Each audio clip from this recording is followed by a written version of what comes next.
이번 시간은 사림 세력과 조광조의 개혁 정치를 살펴보는 시간입니다. 조선시대의 역사를 논의할 때 사림 세력과 조광조의 개혁 정치도 역시나 빠지지 않죠. 중요하게 다뤄지는 포인트인데요. 일단 사림 세력은 무엇인지 한번 살펴보도록 하겠습니다. 조선 중기 때 등장한 세력이고요. 훈구 세력과 사림 세력의 대립으로 여러분 많이 알고 계실 거예요. 훈구 세력은 뭐냐면 말 그대로 옛날 세력입니다. 옛날 세력인데 조선 건국에 참여했던 사대부를 중심으로 한 조선 전기 때의 지배 세력이 훈구 세력이고요. 사림 세력은 지방에서 학문과 교육에 힘쓰던 세력이었습니다. 자, 훈구 세력과 사림 세력 간에 대립을 할 수밖에 없었던 건 훈구 세력은 이제 기득권층이죠. 본인이 잃을 게 너무 많아요. 잃을 게 너무 많다 보니까 어떻습니까?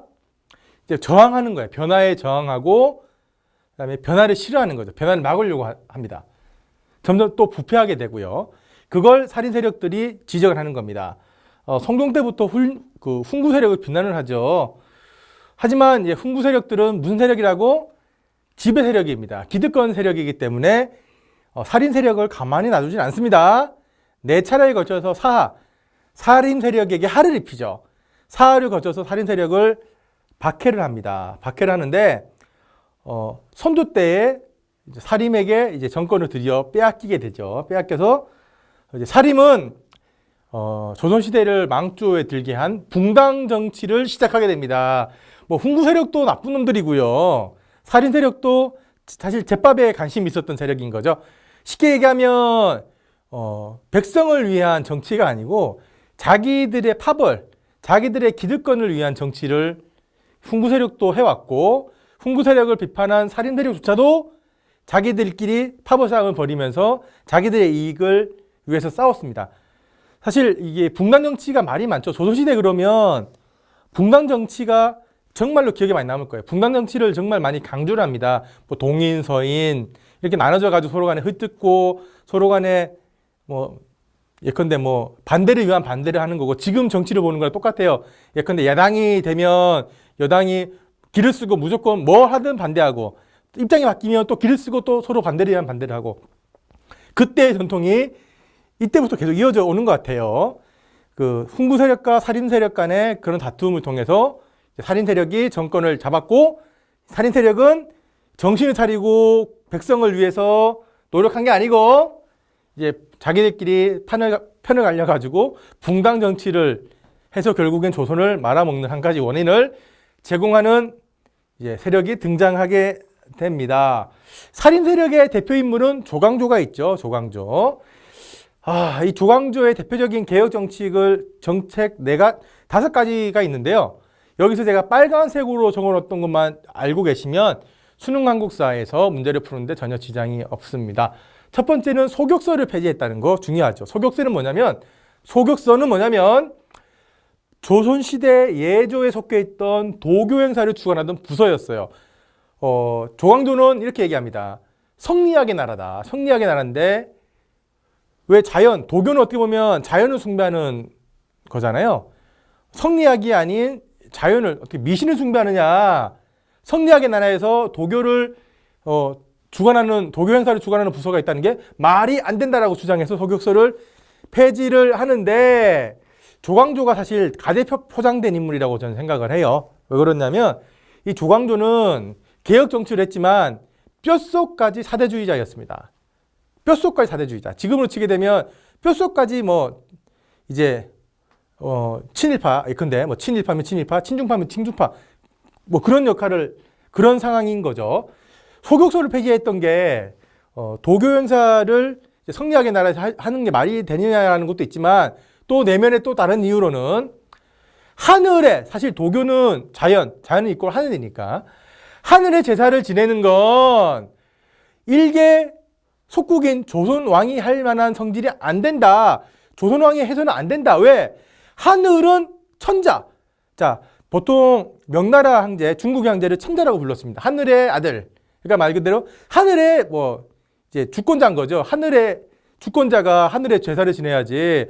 우리 조선은 명나라의 속국, 중국의 속국인데 우리가 어찌 감히 명나라의 천자를 놔두고 하늘에다가 제사를 지내겠냐. 이건 불경한 짓이다. 라는 것도 소교서 폐지의 하나의 이유였어요. 지독한 사람이었습니다. 어떻게 보면 그 성리학에 충실하고자 했던 건 아는데 뼛속까지 사대주의자였기 때문에 그런 부분이 좀 저는 아쉬웠던 거예요. 그래서 책에도 조광조는 개인적으로 이제 가대 포장되어 있다고 그렇게 했던 겁니다. 물론 석유소 폐지라는 게 이런 업적이긴 한데 그 배경에는 지독한 이제 국수주의 관점이 깔려 있다는 거, 사대주의 관점이 깔려 있다는 걸 명심해 주시면 좋겠습니다. 그리고 향약을 실시했어요. 향약하면 이미지가 좋죠. 그런데 뭐 지방의 자치 질서 유지와 상호 협조 등을 위해서 만든 유교적 규약입니다. 좋아요. 자, 좋은데 그 이유가 있습니다. 이걸 했던 이유는 이걸 통해서 사림들이 농촌에서 아니면 시골에서의 지배력을 강화시키고 경과시키기 위해서 이 향약이 실시됐던 것도 있어요. 그러니까 겉으로 보기에는 상호협조와 사회질서 유지를 위해서 만들어졌지만 그 내면은 사림의 이익을 보장하기 위해서 이 향약이 또 실시됐던 측면이 있고요. 현량가를 실시했습니다. 현량가는 뭐냐면 중국 한나라 때의 현랑 방정가를 참고한 건데요. 쉽게 얘기하면 학문과 덕행이 뛰어난 인재를 청거는 추천입니다. 추천에 의해서 대책, 그냥 간단한 시험만을 보고 채용하는 제도. 지금으로 치게 되면 특별 채용인 겁니다. 특별 채용. 여러분들이 공무원 시험을 치게 되면은요, 보통은 필기 시험이 있죠. 근데 특별 채용은 필기 시험이 있긴 한데 필기 시험 과목이 거의 한 반 이상 줄어요. 예컨대 공개 채용 같은 경우 10과목을 본다.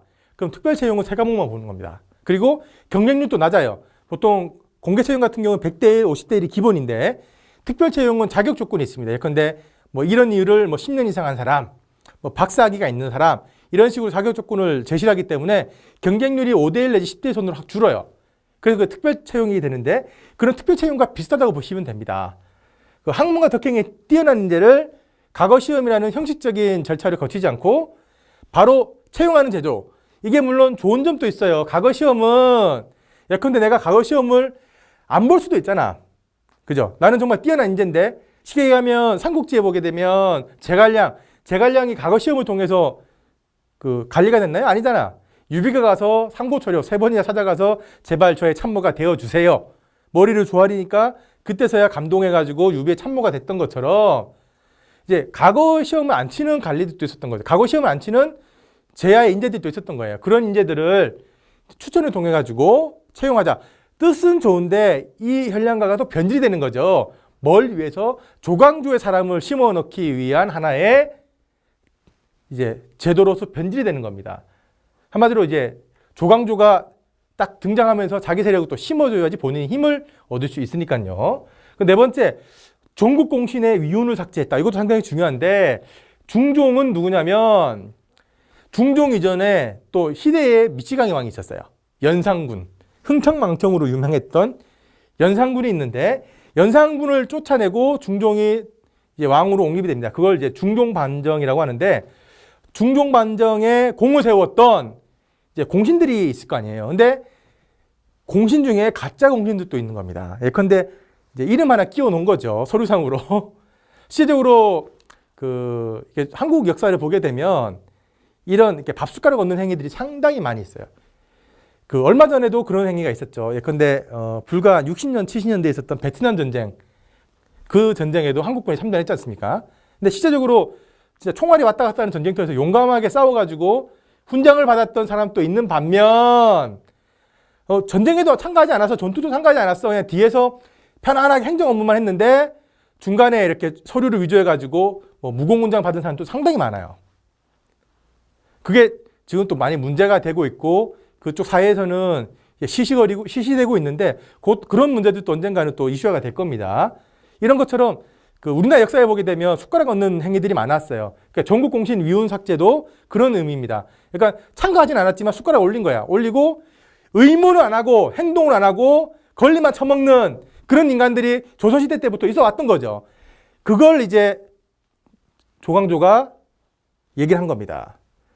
당연히 이 사람들은 조광조가 이건 말 잘한 거예요. 그죠? 실제로 참가도 안 했어. 안 했는데 이름만 올렸어. 근데 그 혜택은 다 받아. 당근 박탈해야지. 그래서 전국공신 위훈 삭제를 추진했었고요. 그리고 공납제를 개선합니다. 근데 결과적으로는 기묘사로 죽게 되죠. 조광조의 개혁정치 다시 한번 이제 최종적으로 정리를 하게 되면 이제 뼛속까지 사대주의자였다. 그러니까 원칙론자죠. 성리학에 충실했던 사람이고요. 조선은 소국이다. 우리 조선은 명나라 중국의 속국이다. 이런 사상에 너무 심취했던 사람이고, 그래서 그 영향 때문에 소교서를 폐지했고, 유교적인 사람이니까 향약을 실시하게 되고, 혈량가를 실시해서 자기 사람을 채워놓고 전국 공신 위훈 삭제를 추진했고 공납제를 개선했다. 이런 업적이 있는데, 빨간색으로 되어 있는 소격서 폐지, 혈량가 실시, 전국 공신 위훈 삭제 정도만 알고 계시면 어렵지 않게 문제를 풀릴 수가 있겠습니다. 간간히 시험 문제 보게 되면 연도를 주고요. 자, 이 사건이 일어났던 연도로 바른 것은 이 사건이 일어났던 시기로 올바른 것은 해서 무슨 시기, 무슨 사건, 이런 식으로 해서 그 사이에서 그 시기를 고르는 문제들이 나오는데, 그 문제들에서 간간히 이제 조광조와 관련됐던 이런 개혁 정치와 관련됐던 시기를 묻는 문제들이 나오는데, 이 내용 정도만 알고 있으면 어렵지 않게 풀 수가 있습니다. 조선 중기 때였다. 오케이? 자, 넘어가겠습니다. 자, 드디어 제가 오늘 좀 많은 시간 할애해서 임진왜란 설명할 텐데요. 임진왜란은 좀 시간이 길 것 같으니까 여기서 끊고 다음 시간에 좀 자세하고 또 체계적이고 또 현미경처럼 한번 들여다보도록 하겠습니다. 감사합니다.